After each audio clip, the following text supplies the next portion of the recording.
سڵاتان لەبێت بینەرانی خۆشەویستی تەلەڤیزیۆنی کۆمەڵ ئەم کاتە و هەموو کاتێکی ژیانتان باش بە بەرنمەیەکی تایبەت لە پەیوەند لەگەڵ کرێکارانی بیناسازیەوە لە خزمەتاندای. ئازیزان، کرێکارانی بیناسازی لە سەدا 10 هێزی کار لە ئێران پێک دێنن، بەڵام ئەو لە حاڵێکدایە کە 50% ڕووداوەکان لەم پیشە سازیەدا ڕوەدەن. بەم هۆیەوە پرسی گرنگی بیمە بۆ ئەم کرێکارانە زۆر پێویسترە، بەڵام زۆرینەی ئەم کرێکارانە بە ئەنقەست لە مافی بیمە بشکرانی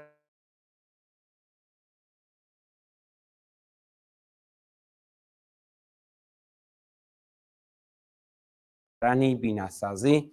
بۆ ئەم بەرنمەیە بانکێشتی هاوڕێی بەڕێز کاگم مێرداد چالاکی کرێکاری و ئەندامی ئەنجومەنی سینفی کرێکاریمان کردووە بۆ وەڵامدانەوەی هێندێک لە پرسیارەکانمان سەبارەت بەم بابەتێکە باسمان کرد. کاگ مێردادم کاتت باش، زۆر سپاس بۆی کە بەشداریت لەم بەرنامەیەدا کرد. سڵام و ڕێز کاکە میر، منی لە خزمەت ئێوە بینەرانی تەلەڤیزیۆن و کۆمەڵات سڵام و ڕێز. زۆر سپاس بۆ بەشداریتە. کاگ مێرداد، با لێرەوە دەست پێ بکەین. ئایا هیچ ئامارێکەیە لەسەر ژمارەی سەرجەم کرێکارانی بیناسازی زانیاری زیاترتانەگە هەیە؟ فەرموون. کاک ئەمیر، لە چەند ساڵی لەوە پێشایانێ لە حقیقەتە ئاماریلێک هەیە، بەس ئاماریلێک ڕسمی کە دەوڵەت ڕوو بە جامعی کارگەری ئەدامیکا مشخص نییە. ئەو شتێکی ئێستا لە بەردەسە لە تای 1-2 ساڵ لەوە پێشا کانونی ئەنجومەنە سنفیە کارگەران ساختمانی لە سەطحی کشوەرە ئامارێکی هەروە شتێکی بەربەڵاوە کرد کە بەرەساسە کارتێ لە مەهارەتە فەنی حرفەیی کە بەرەساسە کەسێک بوون کە دەرخاستیان بۆ عزوە ئەنجومەنەکان ون مەترح بووە لە ناوجامە، ئەویش باس لە حدود 2 ملیۆن نەفەر بەرەوبانەکەوە ئێژێ فعلەن 1,300,000 نەفەر عزوە ئەم ئەنجومەنەلنە. ئەڵبەت ئەم ئامارە خانەوادەوە لە کارگەری دەرنەزەر ناگرێت، یانێ فقط کارگەری لێ کە چوون و عزویەتیان لە ناو ئەنجومەنێکا سەبت بووە باسەکە، باس لە خانەوادە لە کارگەری ناکرد. بەخڵمانە خانەوادەیەکی کارگەرین هەریەکێ 4-5 نەفەر لەگەڵ یانە هەست، باس لە کارگەری لە مەهاجر ناکا کە بەرحاڵ بنا بە ئامارێکە جەدیدەن لە تەرێفە وەزارەتە کشوەرە و باسکریاوە ێژێ بیشتر لە 5 ملیۆن کە ئەم ئامارە لە ئەمەڵان ئامارێکی سووریە ێژێ 5 ملیۆن کارگەری ئەفغانمان مەسەڵەن فقط لە ئێرانە هەست. ئیتر ئەوەی کە ئاغا چەت تعدادێکیان لە ناو سەنعەتە ساختمانە هەن ئەمە باسێترە، وەلی خۆب حەداقەلی بیشتر لە ئامارێکی سەرنگشتی و خانەوادەکانیان دەرنەزەرگری حەداقەل بەرەو 7-8 ملیۆن کارگەرە ساختمانی لە ناو ئەم سەنعەتە خەریک فعالیەتن لە ئێرانە. یعنی ئاماری ڕاستە، ینی بڵێ واقعی بێت کە ئەو لێ کۆڵینەوانی کە کراوە پێ زانیارانی کە ئێوە وەکو خۆتان ئەندامی ئەنجومەنی سنفی کرێکارانن، ئەم ئامارە نزیک بە 7-8 ملیۆن دەبێت. بەنا بەو تەشخیصەکە ئێمە دامانە ئامارێ ئەنجومەنی لە سنفی ێژێ 2 ملیۆن نەفەر بەرەوبان خانەوادەکانیان دەرنەزەر ناکرێت، کارگەری لە ئەفغان دەرنەزەر ناکرێت، کەسێک کات نەیان توانیە ئەسڵان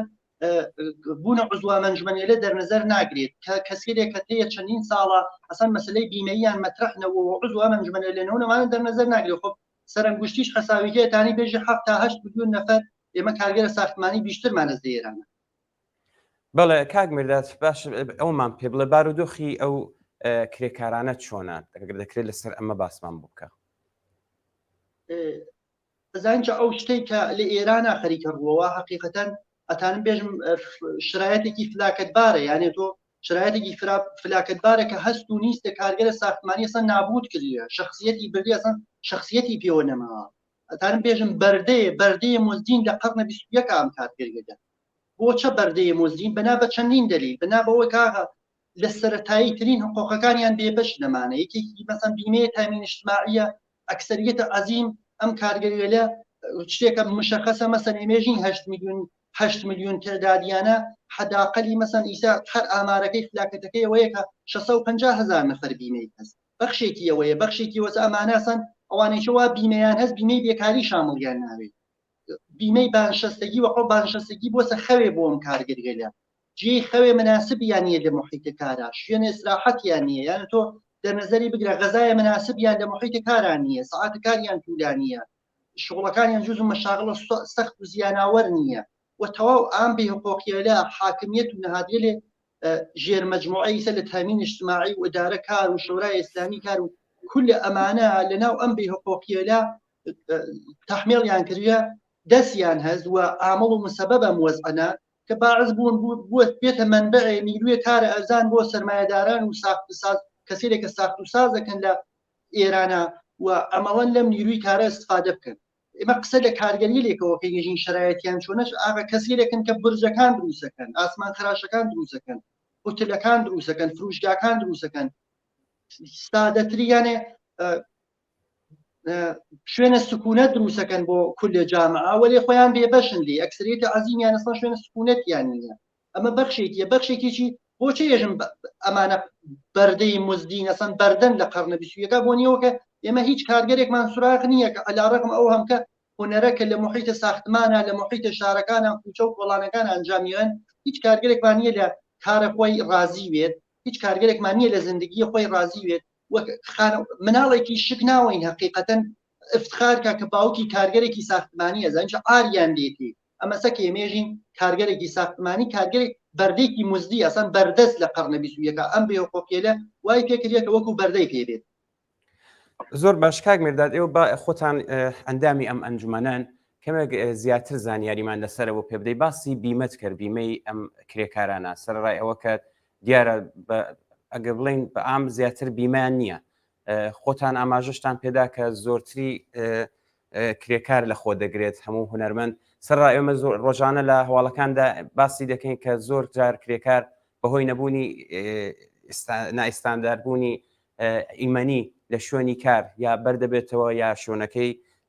ئەو جۆرەی کە دەبێت ئەمنیەتی بێت ئارێزراو نەبووە. کەمێک لەسەر ئەوانە بمان باس بکە، ئەوانەی کە بیمان نییە چیان لێ دێت، یا ئەنە بڵین حتاوانی کە بیمان هەیە بیمەکان شامیلی چی دەبێت؟ ئایا تا ئێستا بە دوواداچوون بەوە کراوە؟ کاکە میرە و مەسلەی بیمەیە لە کنارە ئەو بەردەبووینیا کە قەبلەن باسم کرد کە چه شرایەتی لێ غاڵب بووە کەم کارگەرە وەکو بەردەی پێبێت، شرایەتە محیتە کاریجی یعنی شرایەتە محیتە کار باعث بووە کە سەختی کار ئەنواع دیسکەمەر، ئەنواع ئارترۆز، ئەنواع سیاتیک، ئەنواع بیماریە لە داخڵی و ئاسم و چازانم نەقس عوزو و قەتع نخاع و سەدهادانە بیماری کە باعث ئەوێدەم کارگەری لە محیت کارە دامەنیەگرێت. مەسلەی بیمەیی و مەسلەیەکی حیاتی تبدیل بووە، یانێ وە سەرەتاییترین حەقی تبدیل بووە کە کارگەر لە تەی چەندین ساڵە گوزەشتە و ئاغاتەیە 40 ساڵە گوزەشتە و بێبەش بووە لەو هەقا، بێبەش بووە لەو هەقەوە عادیە کە مەسەن دەنگدانەوەیەکی فرەیبێەوە فرەقەی گیرە مەسلەی بیمەی بێت، چونکە ئومیدوار نییە حقیقەتەن ئومیدوار و ئایندەی نییە و خانەوادەی ئومیدوار نییە کە ئاغا وەزیەت خانەوادەی لە تەی ساڵیانە زەحمەت و بەدبەختی ناو ساختمانە چەی وەسەرتێ. لەبەرەوە ئەو مەسلەی بیمەیە لە دەهەی هەشتاوە ئێترازێکی گوستەردە لە محیتێ لە ساختمان و بەر مەجلس و ئدارات ئەکرا کە دەوڵەت مەجبور بوو لە ساڵە 86 بنا بە قوانینێکە موجودە لە ناو قانونە کار و قانونە ئەساسیە و بیمە وەکو حقوقی پایەی کارگرانە واردە فەزای مەجلس بوو ساڵ 86 و ئیسلاحیەیەکی ئیزافە پێ بوو تا ساڵە 89 کە تامین اجتماعی موظف کریا کە کولیە کارگەران ساختمانی و شەرت و شروطێکی مختلفە و کە دایناوە بۆی بیمەیان بکاتەوە و لەو تاریخەولا یعنی لە ساڵە 89 تا 89 تا 99 ئەم کارگەریە سازمان تامین اجتماعی تەنیا تانی نزیک بە 950,000 نەفەر کارگەر بیمە بکاتەوە. لە ساڵێ 99 ئیسلاحیەکی وەناو ئیسلاحی مادەی 5 و هەماهەنگی تەو بساز بفروشەکان و مەجلس و دەوڵەت هاواردێ فەزای مەجلس کرد کە ئاغا تامین اجتماعی ژێت من موجودیم نییە ئەم جەمعیەتە ئەزیمە لە کارگەری بیمە بکەمەوە ئەوەی چەوە تا ئیسە بیمەم کردوێتە و توانم نییە کە ئەدامەیە بیمەکەیان بم و ئەمەڵا نەشەی ئەم زەقایرمە تامین بێت. زەقایرەکەی چۆن تامینەوێت؟ ئەم ئیسلاحیە کە واردی کرد نزیک بە 3 ساڵە خایەنی لە تێی ئەو 3 ساڵە هیچ کە کارگەری بیمە نەکریاسە و یعنی سەهمیە کارگەر شارستانەکان و کارگەرەکان نەدراون، بەرعکس نزیک بە 300,000 نەفەریش لەو 950,000 نەفرە چت بوون، یعنی بیمەکان قەت بوون و بەهانەوە لێ مختلف و بەرحاڵەتیە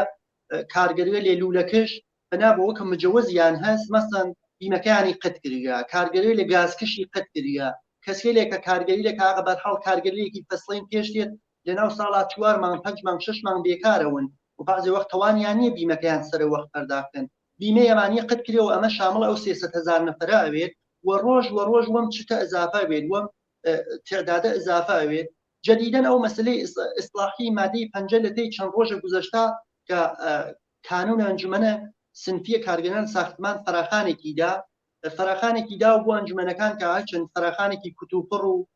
دێقەینەوە دیوکە دەرخاستی ترو لە ئەنجومەنەکان بێن و لەبەر مەجلسا ئەم ئیسلاحیە واردە مەجلس بۆ یەکشەمەوە فشارێ بێرن بۆ مەجلس کە ئەم ئیسلاحیە تایید کە یا بنکەوە لە ماڵی زەرفیەتی لە ماڵی بۆ تەمین اجتماعی دابین کە ئەم کارگەری تر بیشتر لەمە ناو سەفا نەمێنە بچی چونکە ئیسا کە مشەخەسە تا کەسێکە لە ناو سەفا مەوجودن بۆ بیمە بووین نزیک بە 800 تا 1 ملیۆن نەفەر منتەزرن کە بیمە بکرێنەوە وهانە ناو سەفا ئەمە 3 ساڵە منتەزرن کە بیمە بکرێنەوە هەربار کارشکەنیە کردێت ئەو فراخانەشە کە دیوە کە درا و زاهرەن ئیسلاحیەکەیان تایید کردیا وەلێ فکریان لە بنکەیە ماڵیەکەی نەکردێتەوە و هەرچەند بەرحاڵ تعدادی خۆشببینن بەوە وەلی ئەو شتێکی ئەمە ئیوێنین ئەوەیە کە تامین اجتماعی عملاً و حتا و تامین ئەم مقداری چەو کە تامینیان کردە هیچ کارگەرێکی ساختمانی چت ناکا هیچ کارگەرێکی ساختمانی بیمە ناکاتەوە عملاً ئەم ئیسلاحیە بووە جەنگێکی ڕەوانی کە فرۆشیاسە کارگەرە ساختمانی و 8 ملیۆن جەمعیەت لە ناوم جامعە ڕۆژێک نمایندەی مەجلس تعدادێکیان تێن تایید یەکەن و ئەم ئیسلاحیە تایید یەکەن نوێژن ظرفیەتە ماڵی تامین بۆ تامین اجتماعی و تامین کارگەرەکان بیمە بوونەوە ڕۆژێکا دانێکیان تێ 2 مانگ تحتیل یەکا ڕێژم بوو شەوێ لە خەو هەڵەسێ دێژێشە ڕستیدگی بکرێتە وەزیەتە کارگەران ساختمانی مەجلسە خبرەکان وە شێوێ ڕەت یەکاتەوە وە جەدیدەن ئەمە ئیسلاحیەکە کە تێ 1-2 ڕۆژە گوزەشتە و وەکو شتێکی دەستاورد باسیەکەن حقیقەتەن دەستاوردێ نییەوە ئەتانم بێژم ئەوان فەریدیە ئەتانم بێژم و هیچ عنوان منفعەتە کارگەر نییە ناوەوە کارگەرێکی بیمە ناوێتەوە ئەوەی کە مشخصە چەند ظرفیەتە ماڵی تامین اجتماعی دەوڵەت تامینی کایانەی کە ئیسا ئەو شتێک کە باسیەکە نێژنەشێ لە حق بیمەیە کارفەرماکان کە لەبان پەروانەیە کەس بە و شتەکریت تامین بێت چە لەبانەوە تامین بێت و چە لەبانەوە تامین نەوێت دەوڵەت و سازمان تامین اجتماعی وەکو غولێکی اقتصادیە لە ناو کشوەراکەوە حق بیمەیە کارگەریل و بانشەستەکان و کارمەندان و مزبگیران لە ناوێرانە دابین کرداوە هەربار لە ژێربارە مەسئولیت دەرچوینێ بیمەکردنە کارگەران و بانشەستەکان و فەرهەنگیان و مادە و تەبسەرە هاوردن بۆیان و فشار هاوردن بۆیان ئەمە یەکدانە دلیل دلیلی چێوەسەکە هەیەت مدیرە و مدیرە عامڵە سازمانە تامین اجتماعی عملا نەشێ لە تەرەفی ئەو کەسکە لەو تەعیین کردێت کە بیمە پەردازن نە لە تەرەفە دەوڵەتەوە وەختا لە تەرەفە دەوڵەتە و مدیر عامڵ و هەیەت مدیرەکەی تەعیینەکردێت دەوڵەت هەر وەختارێک کەسرە بوجەی تێت هەر وەختارێک احتیاجی وە پوڵ هەست ئەمەڵەن دەسەقاتە ناو سندوقەیە لەو سندوقە بەرداشتەکە و ئەو شتەی کە باسیەکە نزیک بە 600,000 ملیارد بدێکارە سازمان تامین اجتماعیە و ئەو فشارەکە ئیسا خستکێتە سەر بیمەی کارگەرانە ساختمانی و فرێ لە فەرهەنگیان و ئەم مەسائلە حقیقەتەن بەخشێکی لەو بدەهی دەوڵەتە ئامێنێتەوە ئەوەی کە مشخصە هەم تامین اجتماعی و هەم دەوڵەت موظفن بدونە چون چرا ئەم کارگەری لە بیمە بکەنەوە و ئەم حەقە نزیک بە 40 ساڵ لەم قشرە چت بووە لەم قشرە ناو پرسووترین سەنعەتە کشوەرا کە سەنعەتە ساخت و سازەوە مافیای ساخت و ساز بیشترین سوودی لێوەن مەجبورن کە ئەم کارگەری لە بیمە بکەنەوە چونکە ئەو دەرسەدا ئەوەی کە باسەکرێت کارگەرە ساختمانی حەقە بیمەی خۆی پەرداختەکەوە ئەو حەقیچە کە کارفەرماشی پەرداختیکە کولەم 1% تا 3% سوودە کارفەرماز لە ناو ساختمانەوە تەو ئەقلا جۆر دەرنایەک بارحاڵ ئەم هەمکە 3 ساڵ هاتوو چووکردن پێ و ئەزیەت و ئازارە ئەم کارگەر ساختمانی کە تەی ئەم 3 ساڵە ئەو تعداد کارگەرە چەند قەدرنوخا ئەوەنچە نەقص عضو ئەوەنچە کارگەری لێکە ئەکەفنە سەرجیا ئەنوانە خۆشیە لەگرن هیچ ئۆرگانێ جوابیان نهاتەوە هیچ ئۆرگانە جواب خانوادەیان نهاتەوە. کاک میرداد با من پرسیارێک لە خودی ئەم ئەنجومەنە بکەم ئێوە خۆتان ئەندامی ئەم ئەنجومەنی سنفی کرێکارانی بیناسازین دیارە خۆشتان ئاماژتان پێدا کە فراخانی داوە دیارە زۆر جار بەیاننامەی داوە فراخانی داتە دەرێ تا ئێستا ئەم ئەنجومەنە ئەو ویست و داخوازی ئەم کرێکارانی بیناسازی چەندە بردوۆتە پێش ئایا پێتاوانیە پاڵپشتی ڕێکخراوەکانی کەشی دەوێت؟ کاکەمیر ئەوەی کە تا چه حەدێ بریوتە پێش نسبەت بە تعدادی ئەم ئەنجومەنیە لە ئەم ئەنجومەنە لە ئەنجومەنێکی سنفی وە زەردن، یعنی کەس ناتوانێت ئینکاری بکە. ئەمانە بەر ئەساس قوانینی نیمبەند کە لەناو قانون ئەساسیە هەست، مادەی 131 قانون کارە ئەسڵە 26 یەکە ئەجازەی داوە ئەنجومەنە لە سنفی لە محیتە کارە تەشکیل بوون یا نمایندەوە لە کارگەریان بێت یا شورای ئیسلامی کاریان بێت. یانێ ئەمانە قاعدەتەن ئەنجومەن یا تەشەکوڵە دڵخواهە کارگەرە ساختمانی نین، وەێ حاکمیت تەنها ئەجازە وەمانە ئەوات و ئەمانەش نزیک بە 1,300,000 نەفەر فێدەن عزویان هەز وە ڕۆژانەیش بەنا بە متاڵبەتێکە هەسیان وە زەرفێ شکناون ناچارن کە مەسەن بوونە عزوو ئەنجومەنێ ئەوەی کە تا چه حەدێ بریەسە بەرە و حقیقەتەنەوە باسێترە، یانە تۆ ئەو ئەگەڕێتەوە بۆ خودێ هەیەت مدیرەیە ئەنجومەنێ لە خۆ بەرحاڵ تێدادێ مەسەن تۆ باس لە 400 تا 450 دانە ئەنجومەنەکەی قاعدەتەن شێ فرە بەرچاوتر مەسەن لە ناو جامعەیەکا زاهر بووایەن، وەلی ئەو شتە نەوە حقیقەتەن ئەو شتە نەوە ئەوی کە گەڕێتەوە بۆ ئەوەی کاغ بەرحاڵ ئەم کارگەریێلە هەم خۆیان فرق وە دەخاڵەتگەر نازانن، یعنی خۆیان بێتەفاوتن وە زندگی خۆیان وە تەشەکوڵە خۆیان و تەشەکوڵێکە لەنانە شەو بۆیان واجبتر وێت پەیگیرە مەتاڵباتیان بێ حقیقەتەن بێتەفاوتن بێ بەخشێکی خودێ هەیەت مدیرەکانن کە انحرافیان داوە یا پەیگیرە ڕاسخە شتەنین و ئەتانم بێژم لە بەعضێ موارددا تەسیریان بووە، لە بەعضێ موارددا وەکو لیباسێ لەبان تەنە کارگەرە ساختمانیەون وتانیانە لەم وەزعیەتە متراکم بووینی و منفرد بووینە دەری بێرن و لە بەعضێ لە حاڵی چەو ئەو تەوەقعاتە کە هەست قاعدەتەن نەیانتانیە جێوەجێیکەن و تاثیرگوزار نەون. ئەوەی کە تەشەکوڵێری هەماهەنگیان کردن وە نەزەر من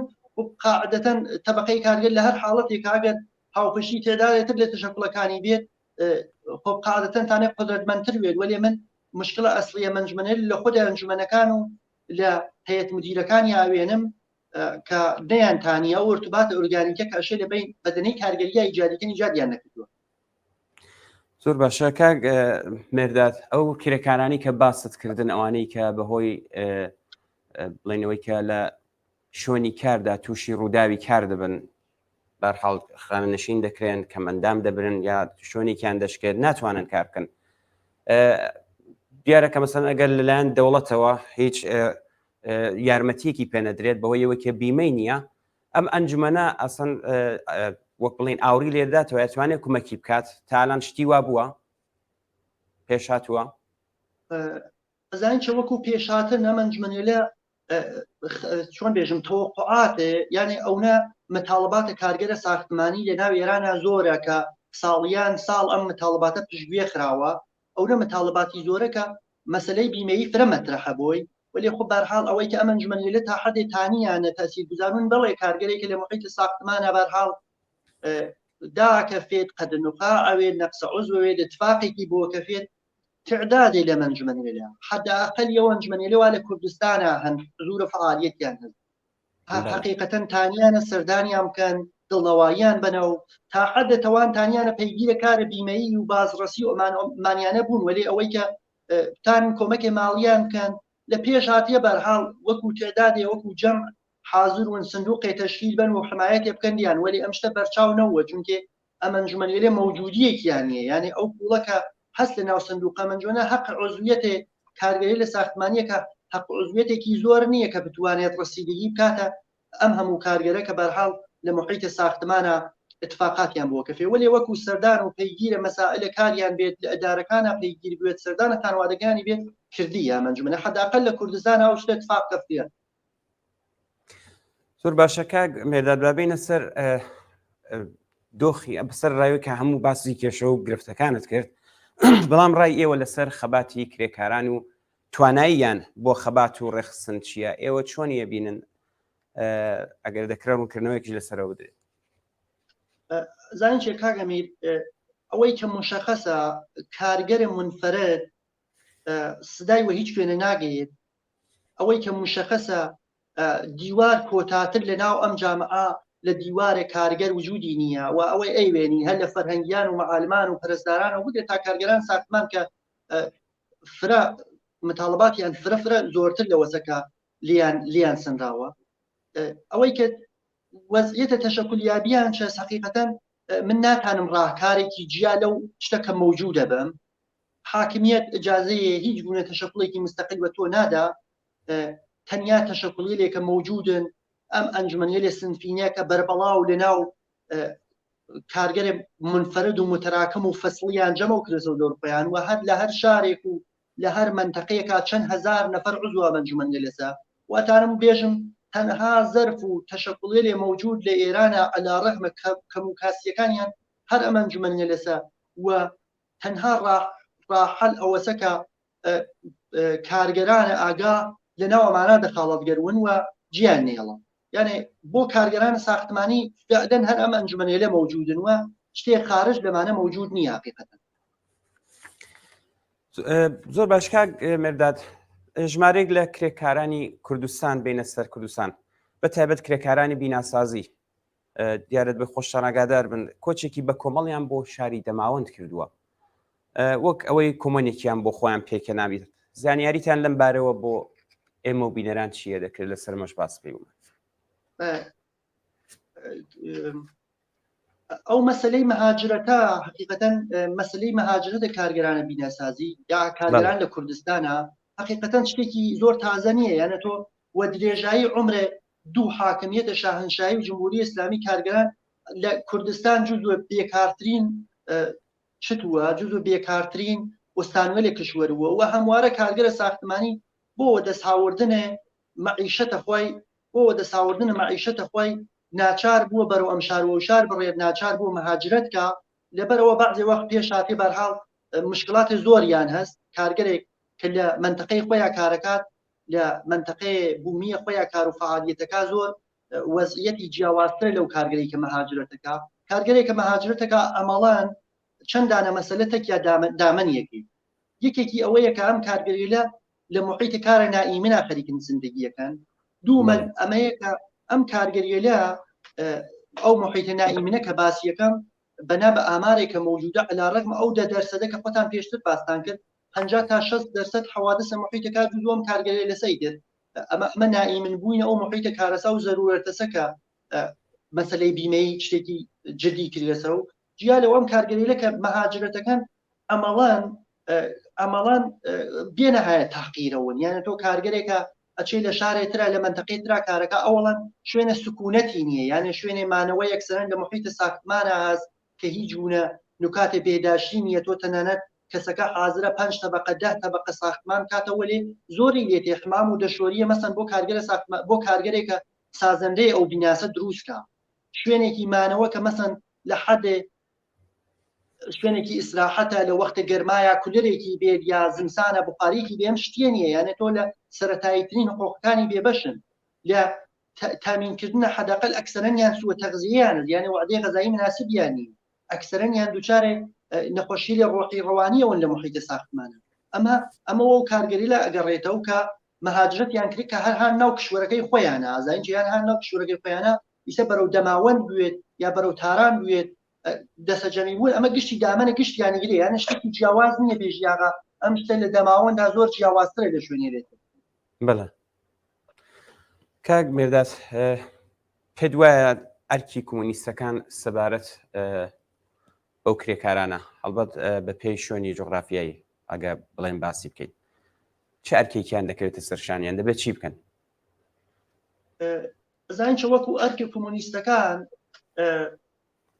کۆمونیستەکان هەر ئەو شتەکە مشخصە یانێ فعالینە دڵسۆز و ڕاستەقە تەبەقەی کارگەر کەسێکە دەغدغەی مەسائلە کارگەری یانە دەغدغەی دنیای باشتری یانەز بۆ تەبەقەی کارگەر ئەو شتێکە لەناو مانیفست کۆمونیستا باسی کردووە مارکس باسی کردووە ێژێ کۆمونیستەکان عقاید یان عقایدی متعصبانە و جزمی نییە و ڕاهنمایەکە بۆ عملکردن و خاستەوە لە کۆمونیستەکان منافع کۆمونیستەکان منافع جیا لە منافع تەبەقەی کارگەر نی یانە تۆ ئەوەی کە ئێژم کارگەرە ساختمانی کارگەرێکی مەهاجرە کارگەرێکی فەسڵیە کارگەرێکی متراکمە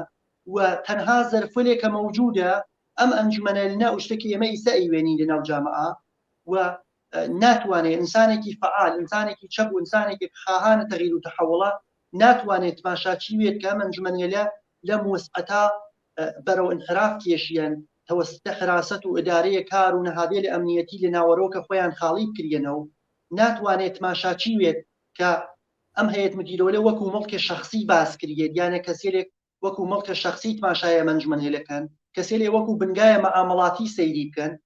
حقیقەتەن ناتوانیت تماشاچی وی دەمەنجمەنهێل لەنانە شەو بۆ کارگەر واجبترن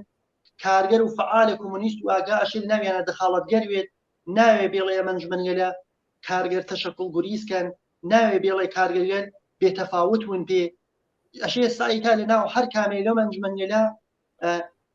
شێوەی ئیدارەیە شۆرایی یا ئەوەی کە هەر چەندێک کارگەرەکان دەخاڵەتگەر بوون لە ناو زیست و زندگی خۆیانەوە حضور لە ناوم تەشەکڵێلە. بەڵێ کاک میردامە پرسیارێکم نییە خۆتان ئەگەر ڕوونکردنەوەی زیاتر یا ئەگەرزانن نوکتەیە قسەیەک نەکوتراوە فەرمون باسی من نکتێکە شێ باسم کردوایەت ئەو مەسلەی کارگرانی مەهاجر و کە مەشیای مەوردێکە هەستی لێرە شارەم پێ نەکرد کارگرانێکی مەهاجرە کە بەرحاڵ لە کوردستانە باسە کوردستانت کرد سەردانی عێراقەکەن ئیسا هەر لە هەرێمە کوردستانەوە بگرێتان ژەف و کربلا ئەم کارگەریە هەموارە تاتە شەدیدترین تحقیرێت قرارەگرن دوو دەسەنم کارگەریە دەسێکیان کارگەری لە مەیدانین کە هەر لە ورودی کشوەرە و کە لە ئێران خارجەوەن دەوڵەت وەکو ماڵیات لیانەسێنێ ئینگار کەم کارگەری لە بۆ مەهاجرەتە چن لە حاڵێکە بۆ تجارەتە چن لە حاڵێکام کارگەری لە نەبوودە کارە لە نەبوودە کارە مەجبورن بەرەو هەرێمە کوردستان بەرەو عێراق بچن دەوڵەت وەکو حەقێکی خروجیان لێسێنێ نزیک بە 400,000 تمەنیان لێسێنێ لە ئەوەڵین خروجیانە و دەوڵەتە عێراقی بە هەمان شێوە ورودیان لێسێنێ ئینگار کە محیتە کارە ئیمنی بۆ خۆیان فراهم کرێ ئەم کارگەریە کە هانە هەرێمە کوردستان یا عێراقا حقیقەتەن دوو دەسن خۆیان هەدارێکیان مەیدانین کە لە مەیدانەکانە جزوە نیرویە کارە ئەرزان مەحزوب بەون و وەکو ڕەقیبێکن بۆ نیرویە کارە عێراقی و هەمیشە تەوەسطێ کارگەروێ لە عێراقی تاقیرە کردێن تەوهینیان پێکردێت تەوەسطە کارفەرماکان تهدیدە کردێن حتا لە شوێنێکا تهدیدە گیانی کردیاون زەخمی کردیاون هیچ گونە ئەمنیەتێکیان نییە لە مەیدانەکانە مەجبورەوە لە ناو هوتێلێکی بێکەیفێتە کە تەنانەت سرویس بێداشتیەکی نییە وەسایل لە گەرمایشی و سەرمایشی نییە لەناو ئەمانە بمێننەوە و تەوەسطی ئەم شتێکە ناچاری کە بە ئشارەیەکەی تعدادێکیش لەو کارگەریەکەوە سوورەتە پەیمانکاری یا وەسوورەتە کاناڵی لە کاریابی بەرەو عێراق ڕۆن تەوەسطێ ئوستادکاری لێ خۆت تەوەسطە پەیمانکاری لێ خۆت و چەند بەرابەر زڵمیان لێکردی ئێستسمارە کردێن یانێ تۆ دەنەزە وێگە کارگەرێکی مەیدانی کە و 25,000 دینار کارەکە هەر ئەم کارگەرە کە تەوەسطە ئوستادکارێکی پەیمانکارێک کارفەرمایەکی لە کوردستانە و ئەڕێ بەرەو عێراق و چەند قات زڵمە بیشتری لێکردی سەعات کارەکەی توولانی ترە ئەو دەستمەزە 25,000 دینارە بۆ 17 تا 15,000 دینارە گەڕیێتەوە و ئەمنیەت و شوێنە ڕفاهی چی نییە حقیقەتەن یانێ ئەو بەخسە مەهاجرەتە بەخشێکی بەخسە عێراق و مەناتەق ئەطرافە گرێتەوە کە چەند بەرابەر زڵمیان لێکردی بەڵێ سەرڕای ئەموو ئەوانش کە پوڵەکەشی بڵین زۆر بە کەم بێت زۆر جار ئێمە بینیمان و بیستمانە لە هەواڵەکانی خۆشمان داهاتووە کە زۆر جار ئەم پوڵەشیان لێ دەخورێت ئەم کرێکارانی کە ئێوە باسی یەکەن مهاجرەت دەکەن بە تایبەت بۆ هەرێمی کوردستان وڵا حقیقەتەن پوڵیان لێ خوریە چونکە تۆ لە ناو کشوەرە خۆ تاکە شناسنامەتە سوملیەت ئەو کشوەرتە هەست کارفەرما و ئەنواع بێحقوقیە حقوقت لێسێنیە دیسە لە ناو وڵاتێکا کە تۆ جزء دەرەجەیە دووەمی بەرحاڵ لێنا هیچ قوانینێ غاڵە بدیە هیچ شوێنێک نییە کە پەیگیری بێت وە شتەکە کامڵان تەحمێڵە کریەوە فرێ وەختەکان کارگەر ئەسان بێخیاڵی وێ لە بەرابەر تهدیدە و مەجبورەوێ جێ بێڵێ عادەسی و هیچ کوێنە بەر ناوێت هەرچەند لەکەی 1-2 ساڵە گوزەشتا تعدادی لە ئەنجومەنی لە کوردستان سەردانی هەرێمە کوردستانیان کردی حداقل کە تانن هەماهەنگیە لە ئیجادکن یا تانن ئاسانکاریەکیان بۆ بکەن بەڵام ئەوەی کە لازمە ئەشێ ئیدارات و فەرمانداریەکان و دەوڵەت لە ئێرانە هەماهەنگ بێت کە هاوکاری ناکە حقیقەتەن هاوکاری ئەم کارگەریەوە ئەنجومەنیە ناکات بۆ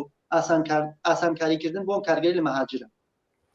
بەڵێ زۆر سپاس بۆ بەڕێز کاک مێرداد سەبووری چالاکی کرێکاری و ئەندامی ئەنجومەنی سنفی کرێکارانی بیناسازی زۆر سپاس بۆی کە بەشدار بوون لەم بەرنامە تابەتدا. سپاس بۆ ئێوە بۆ بینەرانی تەلەڤیزیۆنی کۆمەڵە هەم وەختانە لە اختیار نەقرابن. زۆر سپاس بۆیەوەش زۆر سپاس. بەڵێ بینەرانی عزیز سپاس بۆی کە تا ئێستاش لەگەڵمان بوون. هیوادارین کە ئەم بەرنامەیەشتان بەدڵ بێت و کەڵکی پێویستیشتان لێوەرگرت بێت. کاتێکی خۆش بۆ هەموو لایەکتان. لبدني خودي وين هذه الوظائف السياسية أنجام دها مشاكل بعض مسائل هز واقعية بعض مسائل هز واقعية راسك دانة يسدس باللي هذا هزار دانة قصية فيك معترضة ناراضية لموزعة وقال معلوم يعني هل يكي وشباب بيمي هز مشكلة هز عزبية تكاي تشتغل غير أزانج أما سلا تنيا خد أنجمنية أزانج يعني فريلم كارجري لها تنلي رح نزوليان بياكلية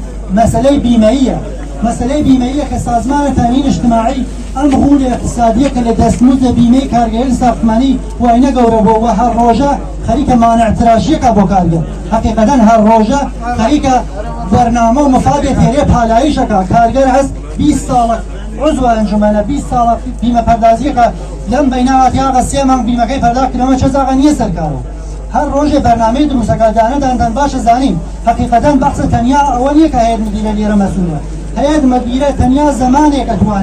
اتوانی کاروبار خوی انجام داد که توی کارگر لطی 3 سال گذشته حداقل 10 بار سردان انجمنت کردی 3000 دانه کارگر لیره حضوری هست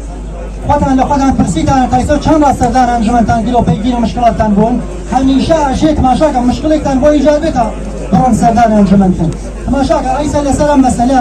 حقیقتا مسائل فرا موجوده اگر تعداد هیئت مدیره جدیداتن حضوریان پیدا کردی اجنابا اما هیئت مدیره نیتانیه وظایف خود خاص انجام با منتقد ناراضی شکایت یعنی هاتن خوانیان کاندید که رسو تغییر ایجاد کن تغییرات کس كمشاعر نو مجموعة إعلام كلها يجي لو تغييرات جاغدا هي مديرة شيء لم أوضح حف نفر خارج به يعني ناكل فقط حف نفر يدودها سيدها توبين تعين تكليف كان بوش شخص حفتادها لا شارك أميرانه الشيء هي مديرة كان يعني تعرف حدا بيدا 10 نفر 9 نفر هي مديرة بزايش كياتا يعني لو مسألة كان وسكر شيء باسي لسكرية وهي رئيسة وبدوار خدها رشنا ودانا شارك يمكن كلامها يما قاهنا وينا هل ديات أصلا هي مديرين تطابق هي مديرين عارفين